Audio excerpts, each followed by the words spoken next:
Matt Martin's here. He's the director of the Indiana Basketball Hall of Fame, and man, we get to have conversation. Yep, he's going to move you over here. I tell my wife to get closer to me. She doesn't want to do that either. I'm just telling you. Mine doesn't either. I'm used to staying to the side. Hey, basketball, man, Indiana is getting so much publicity this week with the Pacers. Have you seen that kind of help inspire things at the Hall of Fame this week? Absolutely. You know, just the last couple of days, we've had Canal Plus, which is a Paris TV outlet, Sky Sports Italia from Italy. I tried to watch their stuff, but I caught like Hall of Fame, Newcastle. That was about it. But yeah, we've seen fans, we've seen media outlets. It's really nice to see, you know, all the back of our shirts in 49 states. It's just basketball, but this is Indiana. So I keep hearing, you know, where did that come up with? Where? It's Indiana. It was great. Yeah, so. Great promotion, great outlet. You have a great venue as well. When we talk about a Hall of Fame, the premier Hall of Fame in all of, when I say this, all of the Midwest especially, is the Indiana Basketball Hall of Fame. We like to think so. I mean, we just did that 6,600 square foot expansion. A lot more exhibits that are hands-on, interactive, but also not losing what we are and why we are. Our jerseys, our trophies, you know, things like that. And to be able to promote the game, that's what we're all about. Well, not only that, I think Indiana is promoted so well because of the Hall of Fame. It's easy to get to. It's one of those things that people, when you get into Indiana, you think about it with the movie Hoosiers and the promotions that have gone on all the way through that. It has just become almost the mecca of basketball in the United States. And when I say that, I'm not kidding. It is the best Hall of Fame that you're probably ever going to get a chance to visit, and it's right in our back door. Well, and we think so. Again, we're compared to Naismith a lot, you know, on the pro level. But one thing we love what we just did was make our museum free. Thanks to Henry Community Health, nobody pays an admission cost. It's all free. You know, to you and me, $5 is one thing, but a family of 5, 6, 7. So let them enjoy it. Let them be a part of it. Let them immerse themselves into Indiana basketball. Whether you're from, you know, Newcastle or Anderson or North Carolina, let them know what Indiana basketball is about. And that's our goal, is to really immerse them in what we do. And when they leave, they understand it's different. Well, and there are other ways that you can be involved. Give me some of the ways that I know they used to put names on bricks and all those kinds of things. What kind of things do you have going on right now that people can be involved in helping to promote the Indiana Basketball Hall of Fame? Yeah, you mentioned our brick campaign. We also started something now to where you can put a brick on the railing, so it's a little more visible that way. Between our golf outings, we do 3, and we've got our Northern coming up on June 30th. Our Central coming up July 28th. Coach Heklinski is going to play in our one on the 30th. Might have to follow that group around. It's Coach McCullough, Coach Heklinski, Coach Mitchell. So we'll see if where they get lost there. But we do our banquets, we do golf outings, we have our membership drive. And we really try to encompass the state, because it's not just a Central Indiana organization, it's statewide. So anything we can do to promote basketball, that's what we're here for.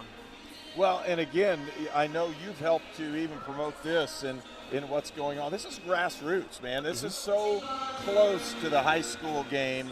We're seeing the youngest kids probably possible that you can identify.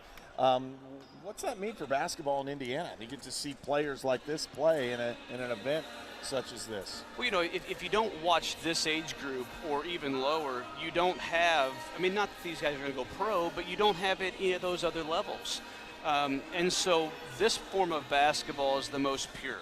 You know, they don't travel every possession. You know, they don't take 18 steps to the basket or touch foul. So watching something like this is what it's about. You know, there's no, you know, ESPN's not here. You're not going to, but they're playing basketball because they love it. And that's what it really means. when we look at the Hall of Fame, what other kinds of things? I know you talked about the expansion. What's located in the expansion if you haven't been to the Hall of Fame lately? Yeah, so we have a lot of touch screens that we've taken a lot of the words off our cases. So if you see a jersey or a trophy that you like, you touch the picture and it tells that story. So we're really trying to tell more of the stories of the whys and the whos. We've got a new jump interactive where you can see how high you can jump. We've got a display for officials. We partner with RefReps, so they put a GoPro on an official, and now is that a block, is that a charge? And so really those types of things. We did a whole wall with the history of Title IX and women's basketball. So we've got the whole timeline of what happened, and we found there were over 250 girls' high school teams playing prior to World War I. Yeah. Then the wars happened, it tailed off. We've got a game day exhibit that's 7 TVs in a 360 room. It's what it's like to be at the state finals. So we try to encompass a little bit everything.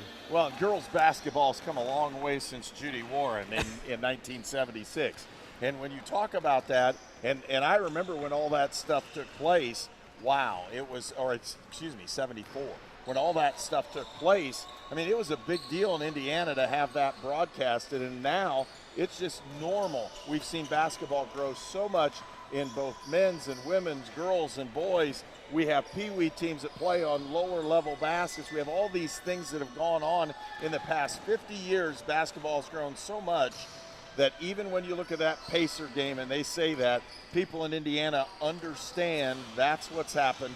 And that's the sport that Indiana is kind of pushing and build around. And me as a football coach, I'm like, yeah, I get it. You know, that kid could play tight end. You know, but every kid in Indiana doesn't want to play tight end. They want to play the power forward in a high school basketball game at 6'3", and they still do. Give me an idea. Do you have some things about venues? I'm telling you, there are some basketball venues I've been in that are probably the best in the world. Well, and it's large, it's small.